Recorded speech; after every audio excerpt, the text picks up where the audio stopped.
Good afternoon, good morning or good evening, depending on from where in the world you're joining us today. I'm delighted to welcome you to the second in our 2023 series of webinars on fundraising and sport for development. We're now 3 years into the series, and I was hoping conditions within the sector might be a little bit more stable from when we launched during the pandemic.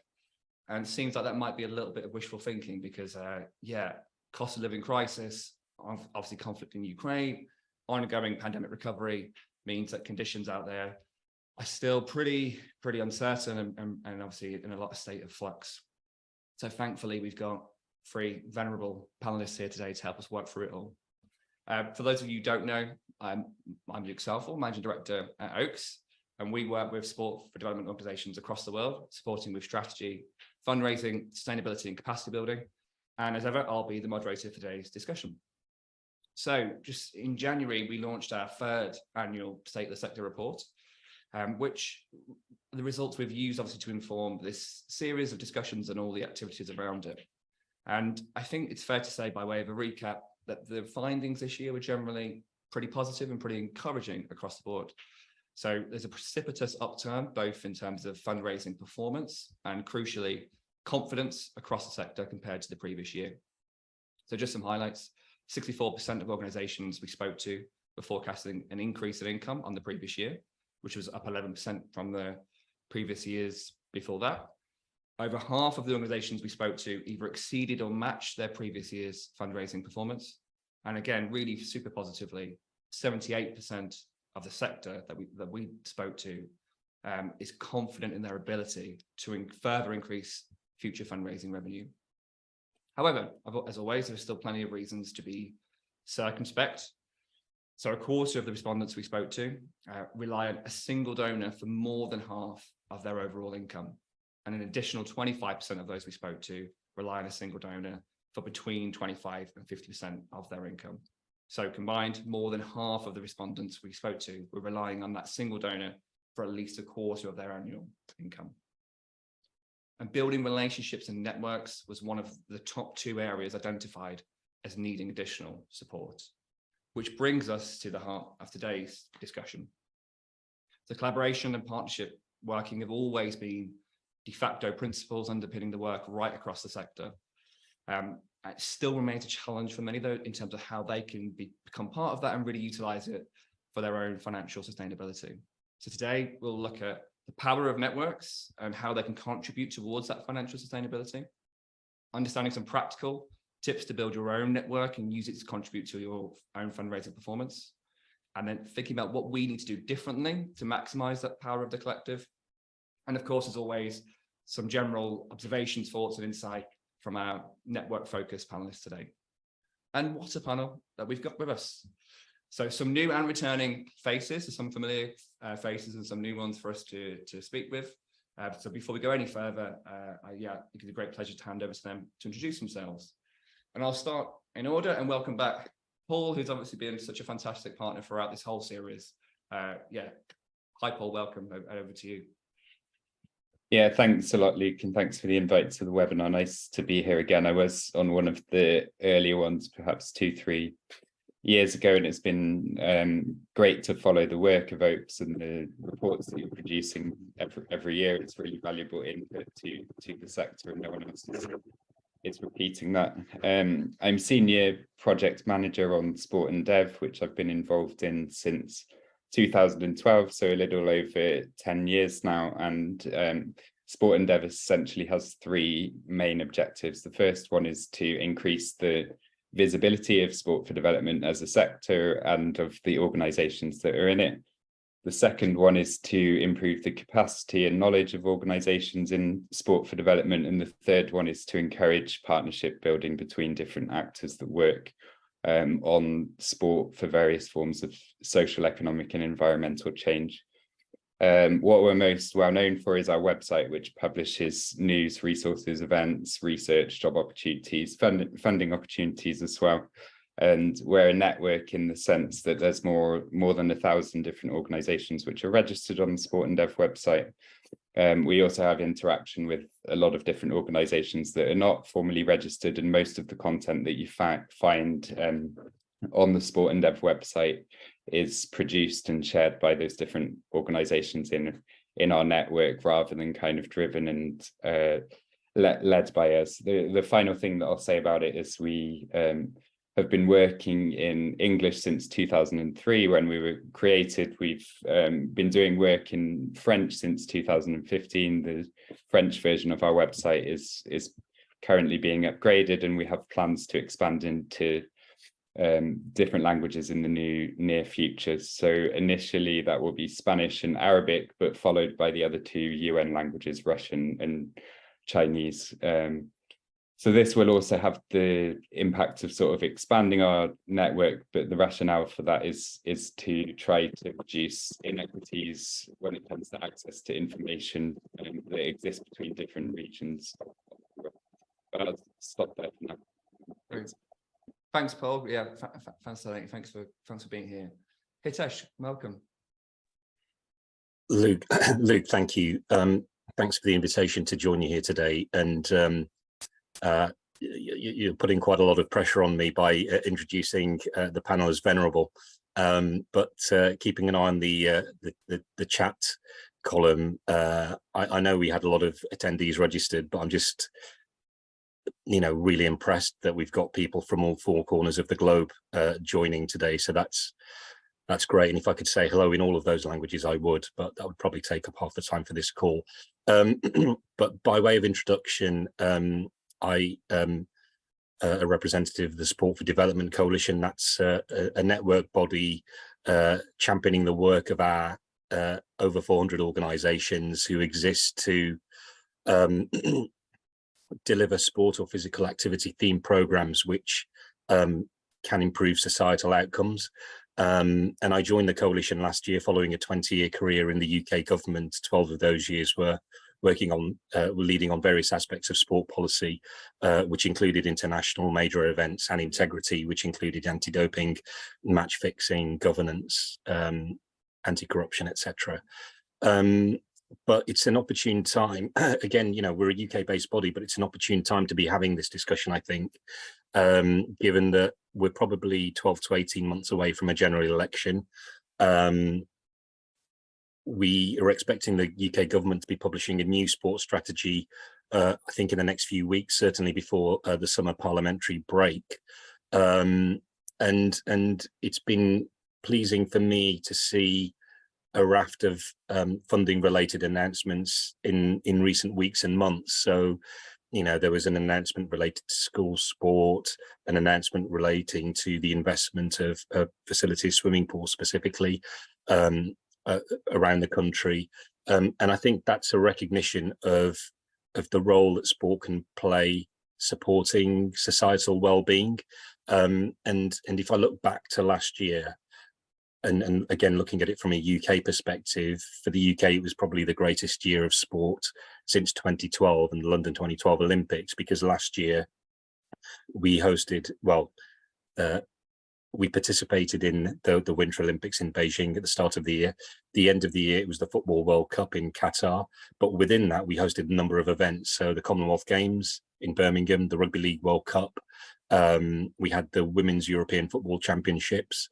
And so, inevitably talk gets focused around legacy.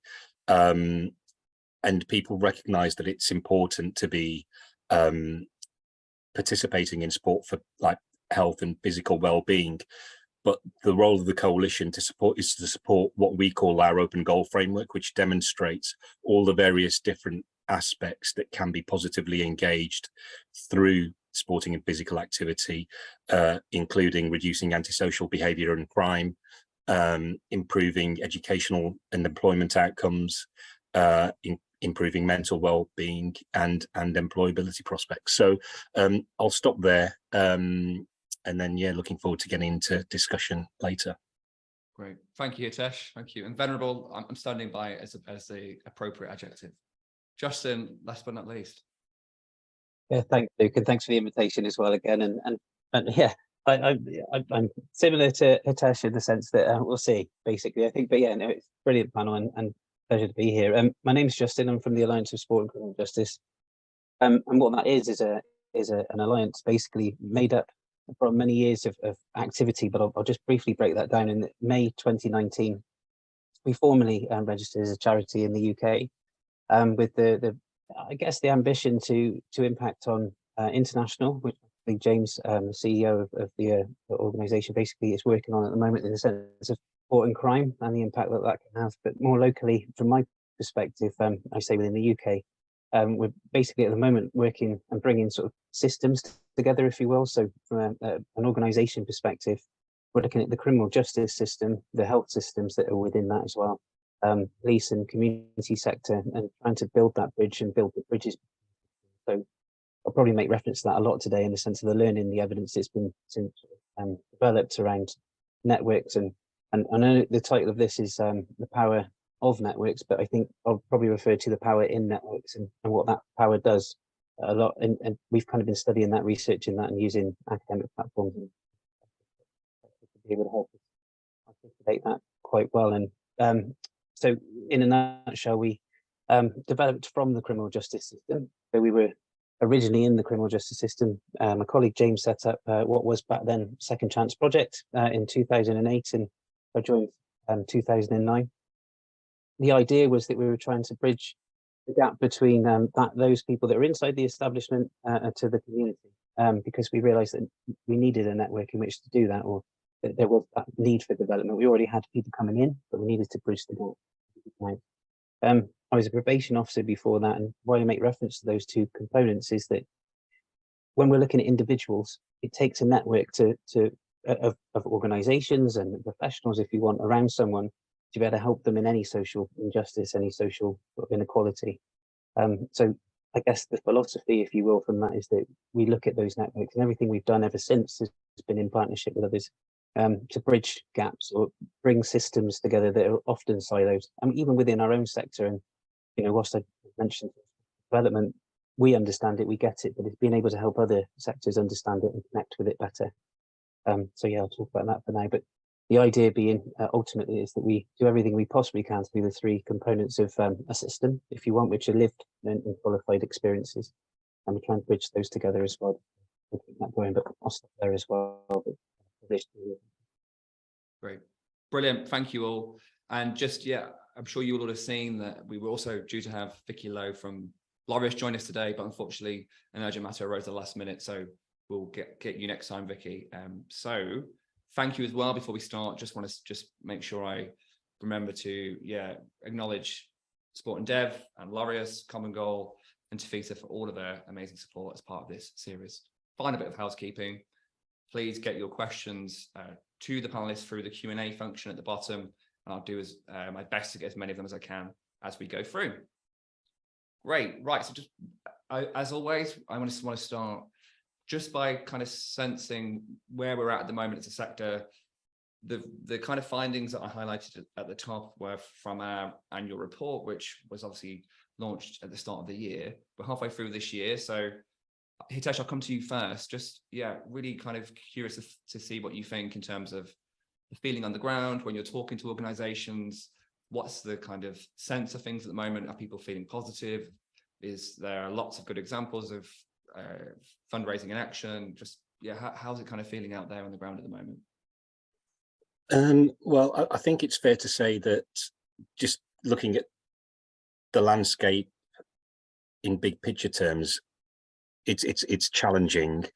And again, I'll keep using the UK example, and I know we've got an international audience, but I think it is kind of like a transferable experience.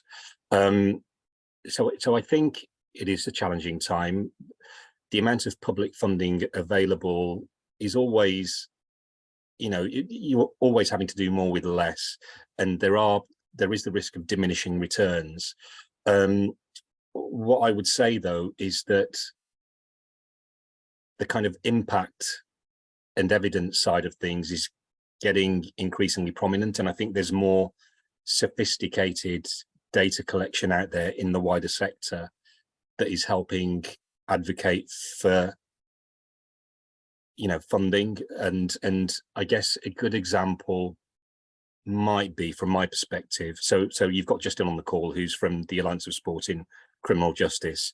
recently, we as the coalition partnered with the Alliance of Sport and also Street Games to form a consortium which was able to unlock new funding from the UK's Ministry of Justice, an amount of just under £5 million. And we were able to, against a very tight and challenging timeline, invest into 220 organisations who were working in the space of reducing crime and antisocial behaviour, effectively early interventionary schemes. And that proved to be successful. And more importantly, that has demonstrated to that specific arm of the UK government that we can actually help deliver against their policy ambitions. Now, you know, whenever you consider funding, there's the public element and there's the private element. You know, I get the impression from my experience in the sports sector and having worked in government that the private sector is always the kind of challenging part. But we, you know, as a sector, the sector shouldn't be too reliant on public funding. It's really important to diversify those income streams to give you that flexibility. Now, with a new strategy in the offing and the government talking about, you know, being even more joined up across all those various policy areas, whenever you want to kind of scale up and do more of the kind of good activity that's going on in the sector, you have to kind of look to government to help realize the scale of that ambition, that scalability. The good thing is, and it's just a couple of examples in the last couple of days. So by chance, I saw on BBC World News a day or two ago the fact that you know, a fundraising conference is taking place, and not necessarily focused on sport, but the point that the interviewee was making is that, generally speaking, actors and organisations within the charity sector or the not-for-profit sector, they don't really have egos. You know, they will work together and share best practice, and I think that's one of the advantages for the space that we're operating in.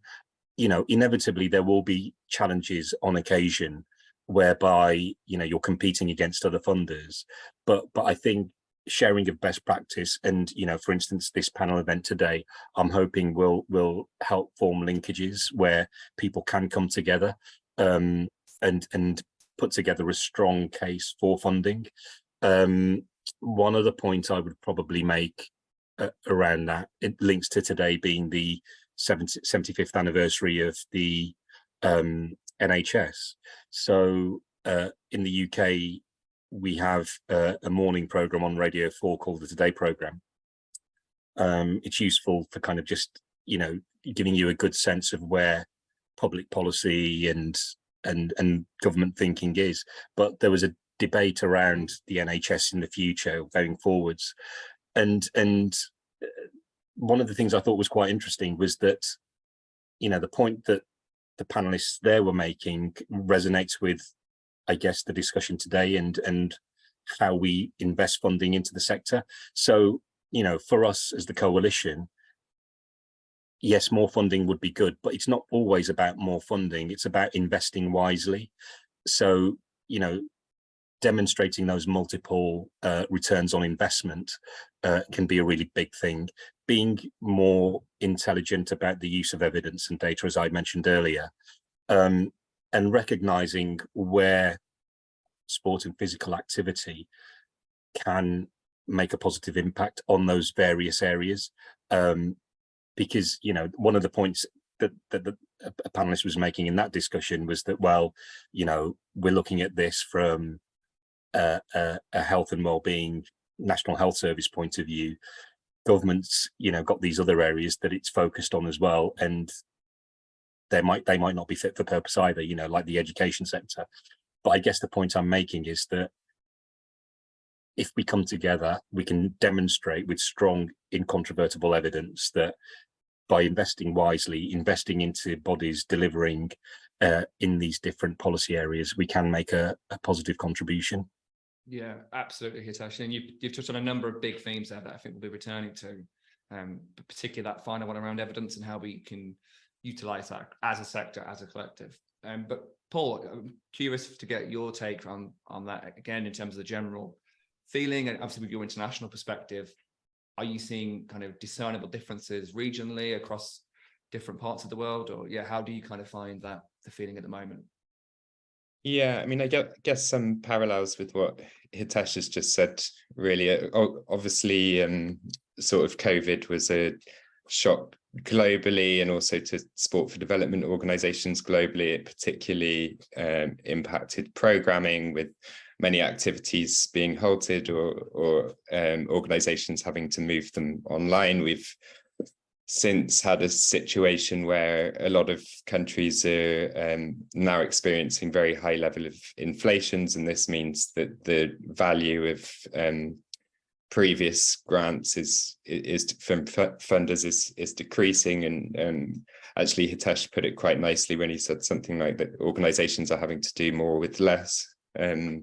So there are a number of sort of challenges and anxieties. At the same time, the results of your report highlight quite nicely that the perception of a lot of organizations is it's not as bad as it could be, despite these different challenges. And I think there are a number of different reasons for that. One is that just organizations have managed to be quite adaptable in the way that they've reviewed their organizational management or their fundraising strategy, their approaches to the way that they're doing projects. I think some of these crises have also highlighted more than ever the positive impact of sport on societies and communities. COVID in particular, although none of us would have wished that had happened, it has actually strengthened the argumentation for investment in sport and physical activity during that period. During lockdowns, often it was the case that going for a run in your local area, depending on what country you were living in, was one of the few things you were allowed to do. There was a massive impact on team sports, which was missed by everyone involved in them. I think in general, there's also been a huge professionalization of the sector over the last 10 years, which continues to increase. And I think that one of the effects that that's had during these crises is that it's contributed to organizations' resilience as well. They're better at fundraising than they were 10 years ago. There is more evidence that exists to support financial contributions to sport for development, community sport, and so on. And this recognition is also apparent in the fact that there are just more funding opportunities available than there were 10 years ago. At that time, UEFA Foundation for Children didn't exist, just to name one example, or the Southall Foundation also funds quite a lot of sport for development projects internationally. It varies, of course, by country, and when it comes to governments, it can be dictated by national elections and changes on that level. Some governments become more interested in the concept of sport for development and then withdraw somewhat. But recently, governments such as the Australian government has been very interested in investing in sport for development. The French government as well, the Japanese government, particularly in the run-up to the Tokyo Olympic and Paralympic Games. So my summary really is that it is quite a challenging time. It's one which is wrought with anxiety, but there are a number of factors which are helping to buffer that somewhat, and which I think are contributing to the results of your report, which are actually somewhat positive despite the global situation that we find ourselves in. Yeah, absolutely. Not least, obviously, the trademark perseverance and determination of people within the sector, always carrying through with that optimism. And yeah, Justin, great to hear your perspective as well. And I'm keen to understand from your own fundraising, how you've found it over the last 12 months or so, and how you've had to adapt and evolve your approach to fundraising at the Alliance. Yeah, I think it's fascinating actually listening to both Hitesh and Paul in relation to the fact that I think funders themselves have gone through a journey as well, and in relation to whether that be the government or kind of your larger sort of distribution sort of organisations, in that they had to adapt which also meant that we had to, you know, as organisations, charities, etc., we also had to sort of mitigate that and look at where they're going with things. And I think a lot of funders are still going through that review process, which means that whilst there's still funding coming, it feels like there's going to be a shift in the way that many do that. And you know, whether it be donations are dropping, you know, in a sense of those fundraising activities in some cases, which means that when we're listening to or working with funders themselves as well, we're kind of helping them adapt their services to reach maybe the people they couldn't reach in some way, shape or form, whether that be, you know, ethnically diverse populations within the UK, for example. There's a lot of focus around that, or female participation in sport, etc. You know, it's those kinds of drives that maybe funders have struggled with in the past that we're talking to them a lot, and how they fund is the interesting part of that. I guess also from our personal perspective in fundraising terms, we're quite lean, very lean actually, in the sense of the way that we approach everything. We're not here to take money from the network or the networks, you know, that are out there. We're there to sort of support them. So we have to look at sort of other ways of raising money, whether that be contracts, you know, short-term work, etc. You know, and sort of project work or consultancy, that kind of thing as well. We do run projects, we do sort of network projects anyway, and encourage and support others and look at their infrastructure. So from our perspective, working with funders at the moment is very transparent, very open, and we're kind of helping support and communicating back and forth as to what, you know, they're finding an issue and what we're finding an issue. And I think it's helped us to sort of shape ourselves in our future thinking about how we raise money that's away from the, you know, not taking from the network or the sector itself, but sort of encouraging the funding in as well at the same time.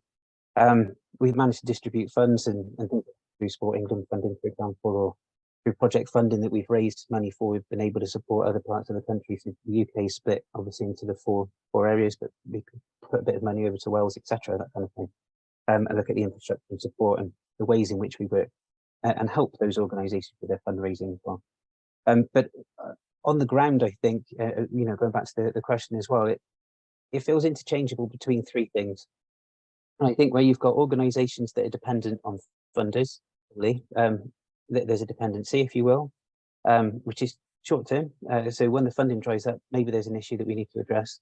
There's also the independent, if you want, individual organisations that are doing very well, don't get me wrong, but they're not necessarily connecting in partnership sense. They might be, you know, growing quite independently, which is a good thing, but also it doesn't help the network and the identity of it. And then you've got the interdependent organisations that, if you take money out of the equation for a minute, they're the ones that reach out to each other and kind of look at how they kind of communicate with each other, knowledge exchange and practice exchange, if you will, and even staff exchange we've started to see as well. So where they may have sessional workers part-time, you know, exchanging that on a Tuesday night, for example, to a Wednesday night and saying, well, you know, let's just work together and use the same number of staff.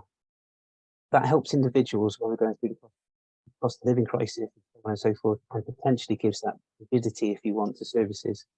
But yeah, whilst there's optimism, there's resilience, 100% from everybody. As you said, I think we're one of the most resilient sectors I've ever seen anyway. You don't give up at all, even when most people say give up, you don't. But ultimately, it's a case of, I think I do worry sometimes about, how can I put it? I think vicarious trauma, things like that as well, sometimes people are picking up a lot, you know, and it's that part of it. I think that's where that may be a soft skill or a soft need in some way. I think it's becoming a bit firmer that if, along with that data and the intelligence, there's also that pastoral support that's needed within networks, and trying to encourage each other, organisation networks themselves to start to think about, okay, how do we actually support each other for the long term? I often refer to it, but if, you know, some people are in the moment, they think it's a sprint, you know, 100 meters, but we're running a marathon, if that makes sense. So we just need to do that together, I think. And, you know, there's some great examples of how we encourage each other to get over the longer distances, but I think that's where networks start to become more interdependent, and that for me is where sustainability is, I think. So yeah, from the ground, individually, through organisations, etc., I think there's a huge amount of resilience, a huge amount of passion, and I think that those two are combined quite nicely. And ultimately, I think that's leading to it, you know, whether it's dependency, independency, or interdependency. It's just good to identify that and then encourage people to think about, you know, how they connect with others or don't. You know. Yeah, absolutely. Great, thank you, Justin. Hitesh, I suppose a big question, but a simple one. might not be simple to answer, but how do you think we're doing as a network and as a sector? So you're relatively new into Post and into the coalition. So what's been your experience so far? What do you think we're doing really well as a network in terms of supporting each other and harnessing that power of the collective, and where perhaps you think there might be real room for improvement or gaps where we can be stronger in terms of the way we interact with each other? Thank you. And apologies if you hear any drilling in the background. There is some construction work taking place outside my window here. So what I would say is that quite often when it comes to public funding, you're beholden to electoral cycles. So 4 to 5 years, government spending reviews, for instance.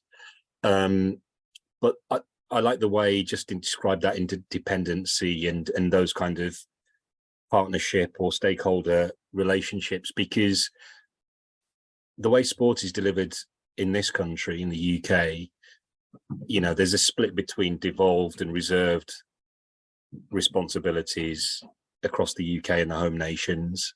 And generally speaking, we're operating at the kind of grassroots community level when it comes to sport for societal outcomes.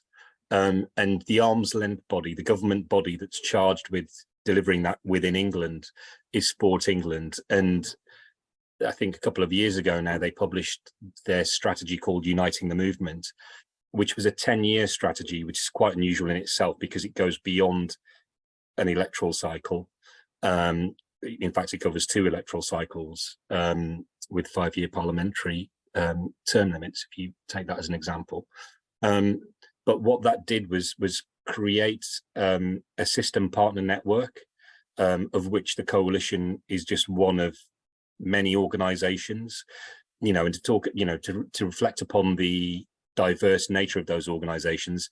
Some of them aren't sport specific. So you've got Mind, for instance, the mental health charity is one. You've got the Richmond group of charities, which are primarily operating in the health sector.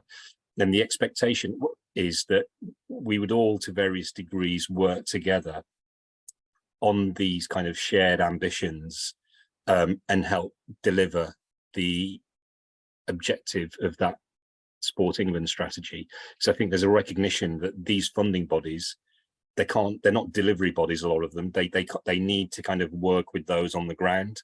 And that's what the coalition network is, because, our 400 or so organizations, which includes Justin's Alliance of Sport and the likes of Street Games and Sported, and an organization that I used to be involved with as a chair, Sport for Life UK in Birmingham.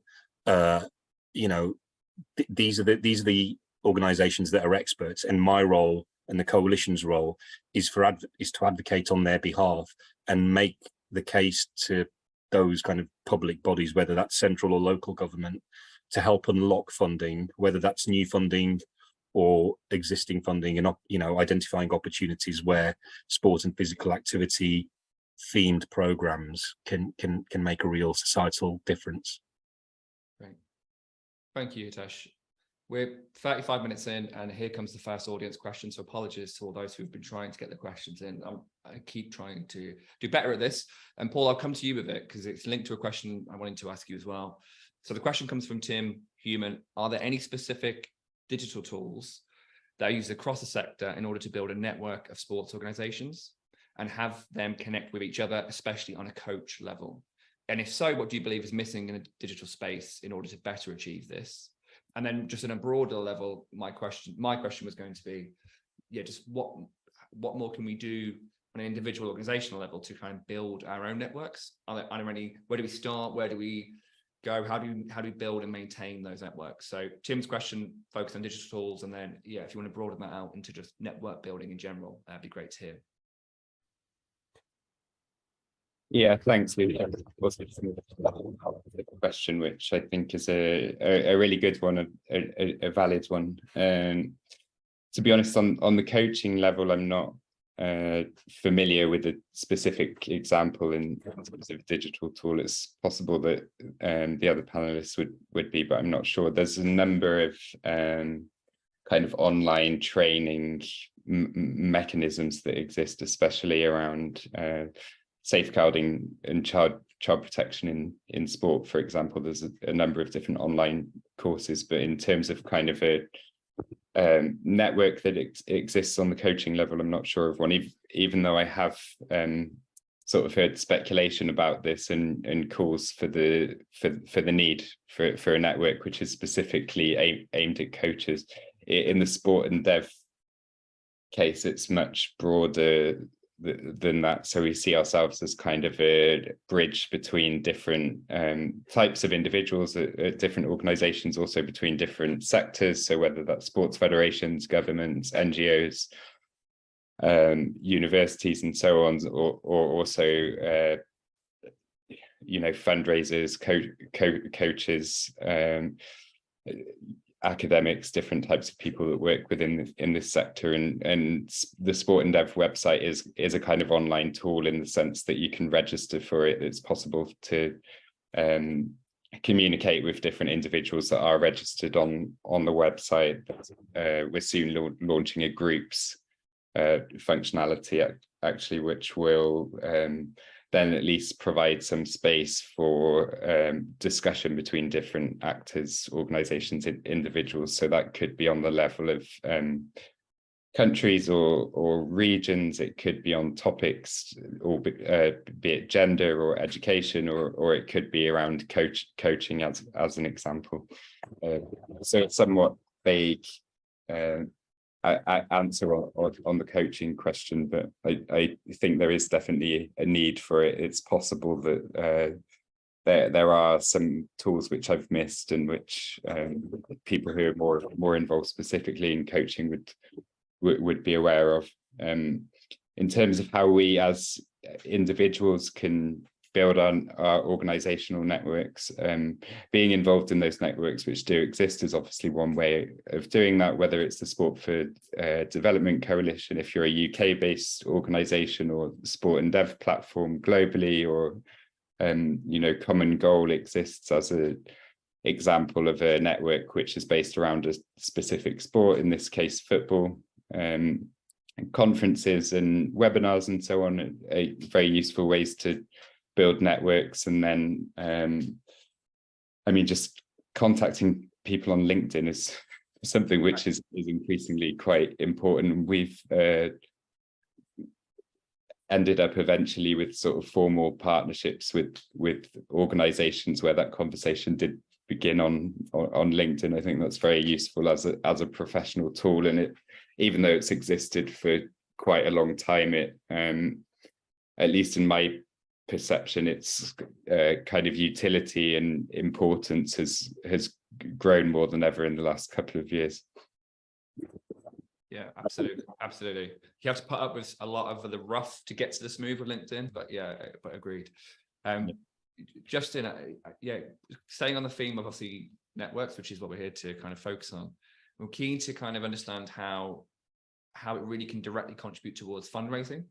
Yeah. So have you got any examples, either with the Alliance or that you've seen out there within the sector, about how that kind of leveraging that power of the collective, whether that be through joint bidding or being parts of networks or consortiums, has really contribute directly towards kind of fundraising successes or income generation? Sure, and I think the first part of this answer, and to follow on, I guess, just quickly, I do advocate, whilst it's clunky, LinkedIn's great, but set a page up as well, and just encourage people to to sign into that page and then communicate. And this goes back to the point and the answer that you're looking for. I think from our perspective as well, we take money off the table to start with.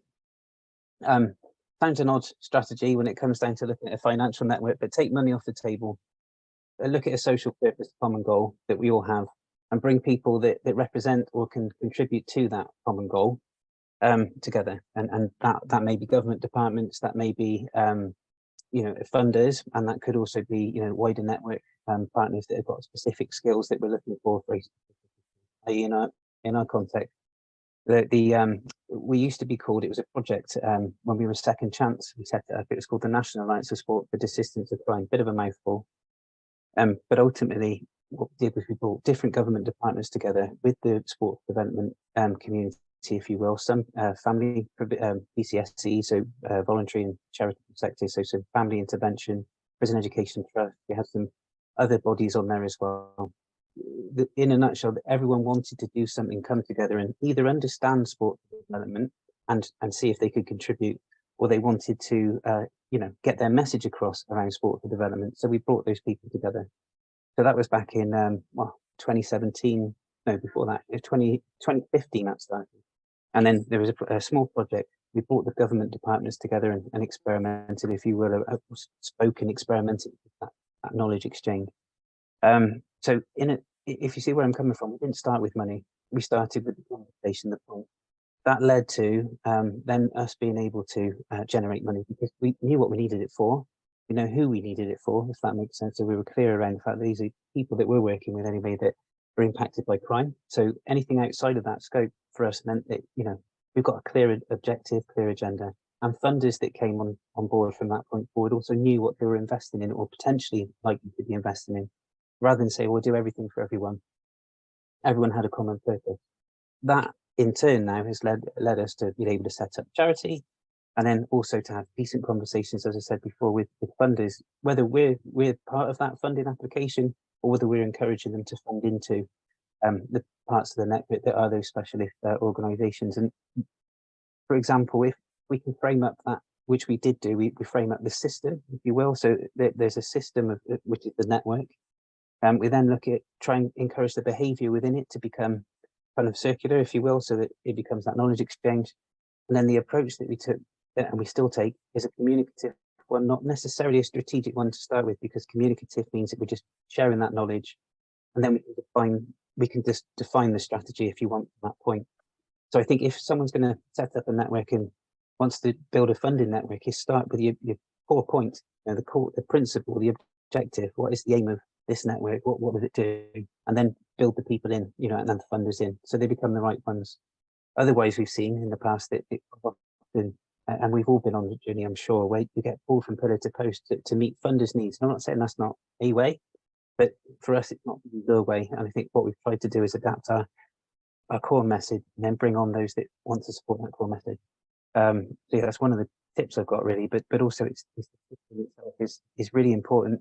The approach you take will determine the behaviour in that system, whether people support each other or they stay independent. Strategically, if we're going to put a funding bid in place, there's a beginning, middle, and end. Whereas if, from our perspective, we know that this is a lifelong issue that goes beyond us. It's something that's going to be, cradle to grave, etc., etc. This is something that will slowly change. It's not going to change overnight, and that, i.e., the eradication of crime. So therefore, we know this is a long-term aim. Therefore, we need those long-term conversations to happen, and then look for the funding once we've got clear perspective. And EDI, something in the criminal justice system, is something we focused on recently. So ethnic and diverse populations, we just finished the first phase of a project called Leveling the Playing Field, and the intention behind that was to bring together a clear point, which was to prevent young people that are ethnically diverse from entering the criminal justice system. The partners have come together and we built the evidence accordingly, and the funding as well alongside. So yeah, I hope that helps. Yeah, certainly. For focusing on that authentic purpose and goal first, and then trying to build partnerships and bring funders in. Hitesh, I just want to come back to something you touched on earlier, which I know has been a big part of the coalition's work as well, around advocacy and how that obviously can contribute towards unlocking investment. And then I'm keen to understand what your thoughts are on how that can be, what lessons learned or what transferable kind of approaches you've undertaken within the coalition that we can look at on an international level. Is this something that could be replicated on a country by country level, or is there something more internationally that we could be doing as a network around advocacy, which can help to unlock investment in all sorts of different ways across the sector globally? It's a really good question, Luke. And I'm conscious that, as I mentioned earlier, just seeing the diversity of participants in this webinar is quite fascinating for me. I guess there's Paul mentioned earlier, some of the good examples of work other countries have been doing. Interestingly enough, quite often they're linked to major or mega sporting events, aren't they? And the example Paul gave was one of the countries mentioned was Japan. And it's interesting, a lot of those countries, Australia, Japan, and others, they not only kind of respond well to investing into kind of sport for development related initiatives, but they also have quite a sophisticated sports diplomacy aspect as well. And I know Australia have their own kind of distinct sport diplomacy strategy. I think there is value in those the role that intergovernmental organizations can play. So, I've been involved with a lot of them, particularly during my government career, and I'm still on a UNESCO committee as rapporteur to the Anti-Doping Convention.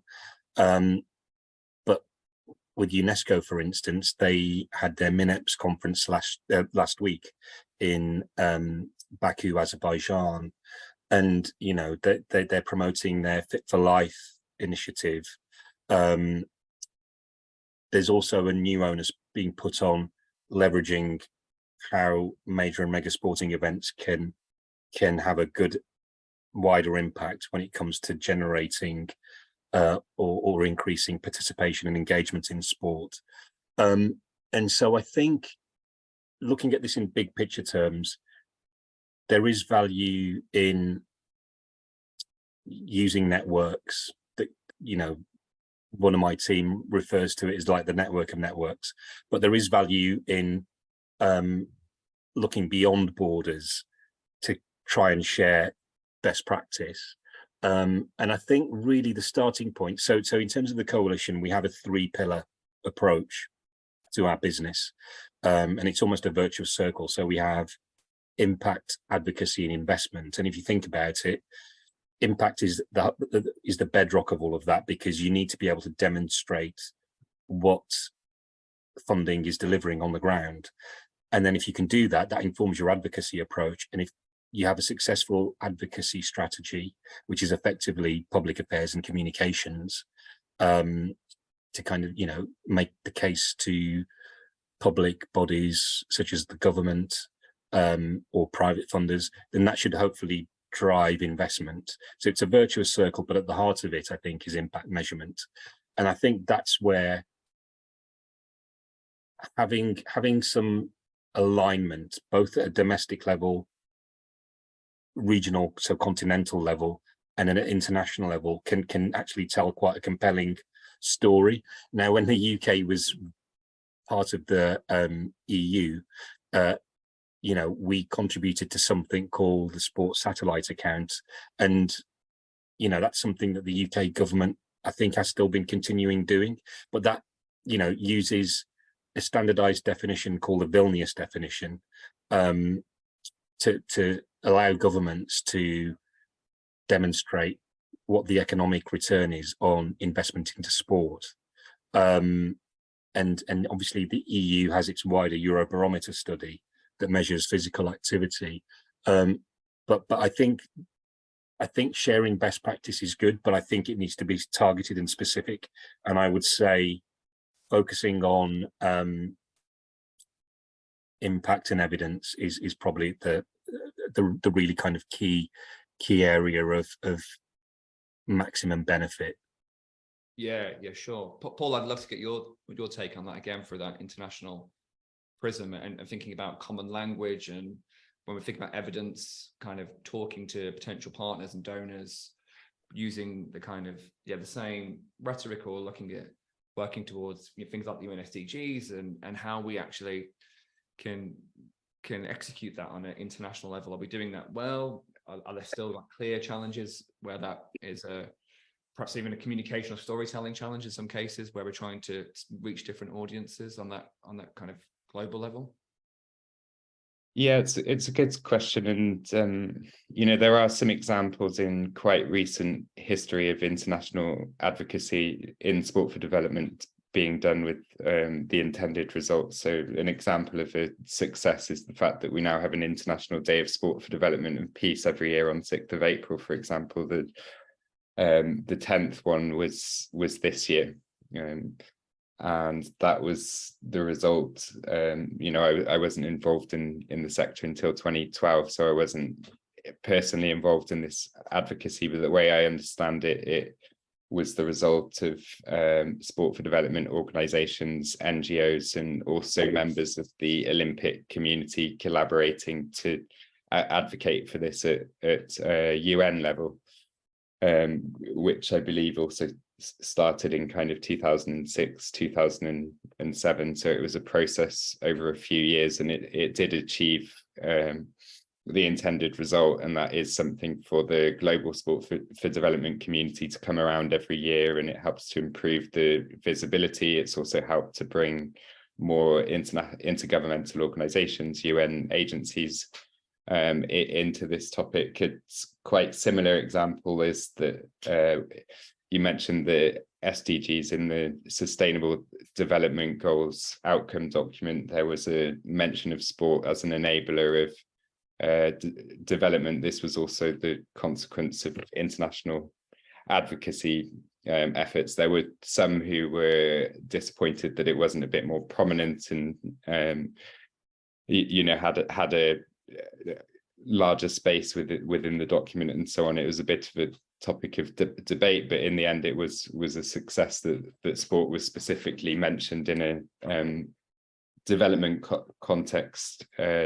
Hitesh just mentioned that the MINEPS conference has been on just last week in Azerbaijan. The result of the 2018 one in Russia was the Kazan Action Plan, which has provided quite a useful framework for organizations to get behind around various topics when it comes to monitoring and evaluation, measuring the contribution of sport to the Sustainable Development Goals, gender equality, sports integrity, and a number of different issues. So advocacy is really important. There are some quite successful efforts to do that. I think there are still some gaps, and you alluded to this, I think, in your question around languages. One of the gaps is that primarily sport for development remains a movement which is driven by organizations who have the ability to speak and understand English.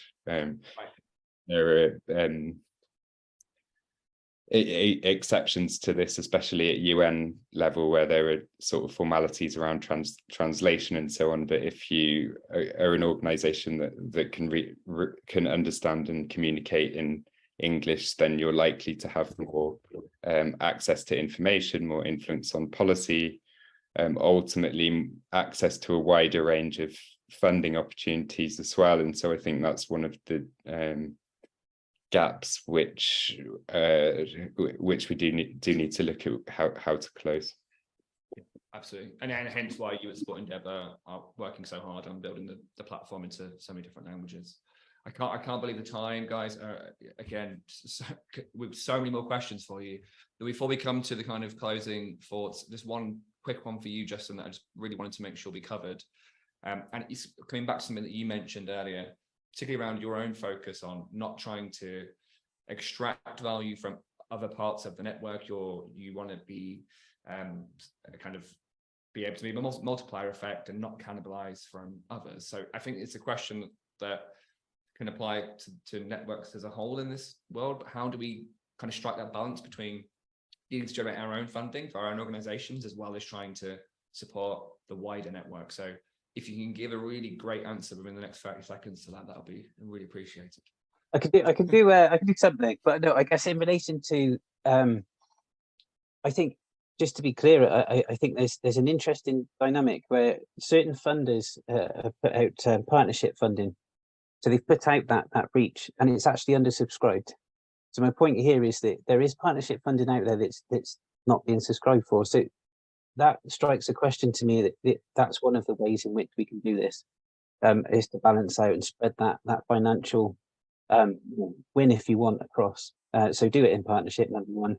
But the other part then is I guess, I think when it comes to raising money independently, we'll do that as leanly as we can. I say be as lean as we can. So we're not going to expand ourselves, rapidly. Therefore, we need more money.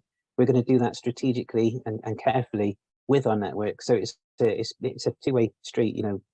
We're trying to look at bids at the moment. We're looking at kind of ways in which we can take a very small chunk out of something for our time, not necessarily for the project, whilst everyone benefits. And we're just very mindful that, like you said, it's about keeping that circular economy going within the Sport for Development network, i.e., we've got organisations we're working with locally, we'll connect them with others because they've got a service they can offer each other. And if we're funding some of that, then that starts to circulate around in the network itself. And that's how we start to generate that movement around one connection, knowledge exchange, and also financial exchange between each other. Means that we start to see the bridges build, and also this circular economy doesn't leak out of the sector into potentially other parts if you want. So within the network is if I can take you for an event here and I can pay for you to do that, etc. You deliver training, brilliant. Can you do that for us here or with them here? And it's those sorts of initiatives or kind of approaches, I think, that are very effective when it comes to networks. Once you've got, and I'll be very quick, but that's a quick whistle stop. But ultimately, it's connecting as much as you possibly can and circulating and keeping a circular economy in mind, I think. Brilliant. Thank you, Justin. Yeah, really appreciate that. So, guys, we're nearly there. So, thank you so much for all the questions and for all the great responses. Like I say, I've got a page full of questions we didn't get to, so next time. But yeah, we always want to end on a really optimistic note. So it'd be great to kind of just go around for each of you and kind of hear your closing thoughts, takeaway message, whatever it is that you want to leave us with. Paul, I'll start with you. Yeah, thanks. Just very, very quickly, I think to emphasize that one thing which is quite unique about Sport for Development is that it does bring in so many different types of organizations, whether it's governments, universities, NGOs, sports federations, sport clubs, grassroots sports organizations, people that come at it more from a development angle or a sports angle, and that's something which can be used to our advantage and also allows us to sort of think quite outside the box when thinking about actually who is in our network. Do we organize ourselves along the lines of the sport that we're involved in, or the topic that we're focusing on, or the type of organization we're involved in, the country, region? And so I think within this field, the topic of networks is a really interesting one, and something we can definitely develop and improve on further moving forward. Great, thank you, Paul. Hitesh. I'd make maybe 2 points. One about impact, and just amplify the point around impact being the bedrock of the work that nearly everyone on this call is kind of invested into, because that informs the narrative and advocacy which should drive investment. And I guess the second point is, working across a network is important, but also I think looking beyond a network, so looking beyond the sport and physical activity sector and looking at other areas of other organizations or other networks where you've got a shared agenda, because by coming together, I think that should hopefully help unlock either new or existing funding streams. Yeah, absolutely. Great, thank you, Hitesh. Justin? I'll be quick. I guess it's just tying together. I think what both of Paul and Hitesh have said is there's a really good quote that really inspired me a little while ago, but it's diversity is who is in the room. And we've just mentioned the breadth and space that we are operating in Central Sport for Development. It's incredibly diverse, but for many, many reasons. But it's the inclusion is who has influence in that room. And I think what we need to then look at from a wider piece, and I'm really excited to read the report when it's starting to lean towards the fact that we've all got that inclusivity. We're all starting to work to a sector-wide kind of approach rather than just being, independently doing it. We seem to be heading in a clear sector. kind of way now, or a much clearer one than when I started, say, maybe in this space 10 years ago. It feels that way. So that's what I think it's that evidential piece, which then can bring you into that, because we're very clear on what we are, who we are, and what we do. And I think it's that inclusion part that I'm excited about the most. The diversity's there. It's just how do we then drive that forward? Yeah. Brilliant. Thank you, all three of you, for absolutely living up to the venerable tagging at the start of the session today. Been so great.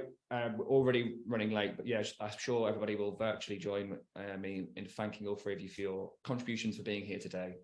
Thank you also to you in the audience for the engagement and for coming in such numbers as always, and for such great questions. Again, I did a pitiful job of getting as many of them to the panel, but next time I will improve with that. Thank you to Sport and Dev and Laura's Come and Gone to Feature again for their support with the series. The recording of the session will be coming through all the usual channels over the next couple of days, so look out for that. Thank you again, fantastic panel, and yeah, see you all soon. Thanks a lot, everyone.